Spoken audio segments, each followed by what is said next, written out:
I've been asked to talk about international perspectives on Britain and the EU. And I'm going to stick to the exam question because I believe you have David Lidington coming to join you after me, and you'll get all the reform negotiation and what Britain's trying to get out of this negotiation. You'll have a discussion afterwards as well about the economic relationship, the campaign. So I'm not going to go there. I'm happy to go there in the Q&A if you want to, but I won't start there. I will answer the question. And actually, it's quite a fun question, international perspective, because I was trying to think how to structure my conversation. And I thought, it came to me that I would do it with adjectives. Adjectives around various constituencies who obviously are watching with great interest what's going to happen in this debate and this referendum campaign. And so I'm going to say a word or two about how I think other EU partners are viewing this negotiation and this referendum. A few words about the USA, obviously Britain's key ally and partner internationally outside Europe. A word or two about China, because China is China after all, and what they think is increasingly important, including to the British government. And then a little bit, I'll say something about Japan, because I think they're an interesting contrast, and maybe a word or two about the rest. And let me pick 3 adjectives for what our EU partners think about Britain in the EU and this referendum. And I would pick distracted, fed up, and desperate as my organizing adjectives. And by that, what I mean is they are obviously distracted by other things. And needless to say, the EU is facing a seminal moment in its structure, in its development, in its integration. First of all, they're just coming out of the Eurozone crisis. They're not out of the Eurozone crisis yet. Greece remains vulnerable economically, but so do countries like Portugal. France has a growing budget deficit and doesn't have a particularly good reform program underway at the moment. So the Eurozone crisis is we're still in the wake of what was really a dramatic experience for the EU. And most EU governments, and we've got a strong majority, 19 now in the Eurozone, are distracted by still dealing with the implications of that particular crisis, including various forms of deeper integration that they may undertake as Eurozone members. They're also distracted, obviously, by the immigration and refugee crisis. And crisis is the right word, although crisis may turn out not to be the right word soon, because crises are things you overcome. And I have a feeling Europe is going to be dealing with large numbers of people wanting to come into the EU from the Middle East, from sub-Saharan Africa in particular, for a long, long time to come. But it is exposing the same kinds of structural weaknesses around many EU constructs that we saw in the Eurozone crisis. The Eurozone was developed almost as a fair weather monetary and economic structure, which turned out not to be well designed for an economic crisis. And the Schengen structure of open borders was designed also, I think, as a fair weather construct. Once it got hit by a really big tsunami of people heading into the EU, discovered it didn't have the right structure to be able to cope with it either. So they are, the UK's partners in the EU are distracted by what they see as really seminal crises to the future of the European Union and to its stability. And the reason they're fed up, second point, is that they think the British EU referendum is a distraction from that deeper crisis. Now, why do I say a distraction? Because it's extremely important for the future of the EU whether the UK remains in or out. Yeah? So why would I say that they've viewed it partly as a distraction to these other critical issues?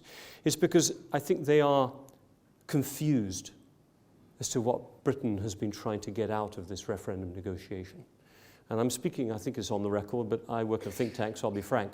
I don't have to protect a government position or anything here. There is a sense that this referendum was called principally for Conservative Party management reasons back in 2012-13, when the government and David Cameron, the Prime Minister, almost lost their nerve during the first term, thought the economy would be picking up and that would give a strong platform for a second run at re-winning the most recent election, but that economic turnaround was not happening. And in the meantime, the Conservative Party were in a coalition, which had not been the plan. Therefore, many Conservative Party members not happy to be in a coalition, maybe not following all of the platform that had been laid out initially. So a slightly obstreperous and angry Conservative Party. And on top of it then, the rise of UKIP.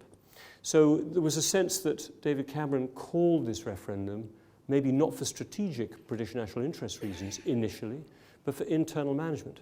So what they say to themselves, and this is an international perspective, here we are dealing with these big crises for the future of Europe, Eurozone, monetary and economic integration, single market for people, a single open zone for Schengen, and yet we're being given this really important decision about Britain and Europe, but not because you called it for the core reasons, you called it for party reasons. And the menu of 4 baskets gives slightly that impression. Because although I think 1 or 2 of the issues, actually, in my opinion, actually are rather important, and I'll come to those maybe later on, it didn't contain some of the big issues that people maybe did expect to see in there. Working time directive, being repatriated in some shape or form. And the selection of issues hasn't seemed to be quite so core as perhaps people thought they would. So I talk a lot to European leaders. They're a bit confused. They're not entirely sure what they're negotiating with and what the British government wants out of it. I mean, I'll come back to it. Now, why are they desperate? They're desperate because they're desperate for a deal. Because they know, however confused they might be with why this referendum was called, they know that if Britain leaves the EU, it would be a disaster for the EU as a whole. That precise word was used in the plenary session on the future of Europe that I just chaired last Thursday in Davos, in this big confab that goes up in the mountains in Switzerland.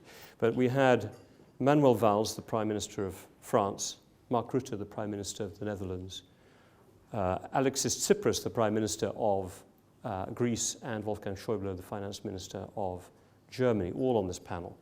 And when I raised the Brexit issue, they were unanimous in their view of how negative Britain's departure would be. And I happen to share that view. I think it would be bad for the UK, in my opinion, from an international perspective, but I think it could be even worse for the EU as a whole for Britain to leave. It would completely upset the internal balance of power within the European Union. Germany, overstrong in some ways at the moment, and knows it is. France, insecure because economically it feels weaker. But at least if Britain's in there, there's a kind of triangle of Britain, France, and Germany, and 2 can always play off against 1 if needs be. But if you're just left with Germany and France, France is going to feel its weakness vis-à-vis Germany. Germany is both geographically, politically, economically central right now in Europe. However, the Germans are equally worried that if we leave, they're going to lose a free market, open market, competition-minded voice at the heart of the European Council. And in its debates. Central East European countries are worried that the integration is forced because the Germans might be a kind of more free market in their approach to Europe, but they're also more federal in their outlook, or I've got to be very careful with the word federal, because it means different things to different countries. But they are more about going to the next step of European integration, if we can put it that way. And Central East European countries would be worried that they'd be left squeezed between a Franco-German dust-up, between intergovernmental future to Europe and a more integrated future to Europe.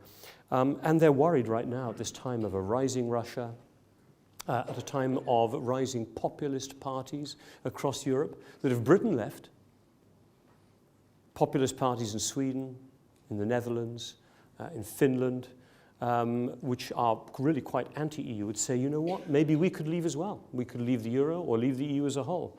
And that Britain's departure would be the beginning of a possible disintegration of the EU. So it's interesting, they're distracted by other issues. They're fed up that they're being pulled into this negotiation with Britain for reasons they think weren't totally right, but they're desperate for a deal at the same time. And it's a complicated environment. You can ask David Lidington about how he's dealing with it later on. Let me turn, but maybe one little postscript on the EU before I move to the US. The European Commission is its own mover and actor in this process. So as desperate as the other EU governments might be for a deal, and as keen on a deal as I believe the David Cameron government is the European Commission sees itself as the keeper of the treaties. And it will not allow a fudged deal to be done because the German and the French government and the British government all say, we've got to come to a deal. Let's just sort of do it roughly right, maybe on the particular issue of benefits for migrants from the rest of the EU. We'll come up with a sort of understanding that can be negotiated later, but we'll all do an agreement at the level of the European Council, and then we'll tell the European Commission to go off and sort out the details later. If the European Commission thinks it cannot do the details, or that those details would undermine the free movement of people or free movement of workers in the EU, they will say no to it beforehand. So the reason you're seeing in the newspapers, I think, in the last couple of days, some indications that maybe this deal won't be sewn up on February the 18th and 19th at the special EU summit, and which would then allow David Cameron to go for his preferred date of a referendum of June 23rd. The reason this is wobbling a bit at the moment, I think, is more to do with the European Commission saying this cannot be done legally, and not because the governments are really circling around a deal. But again, you can ask David Lidington about that later.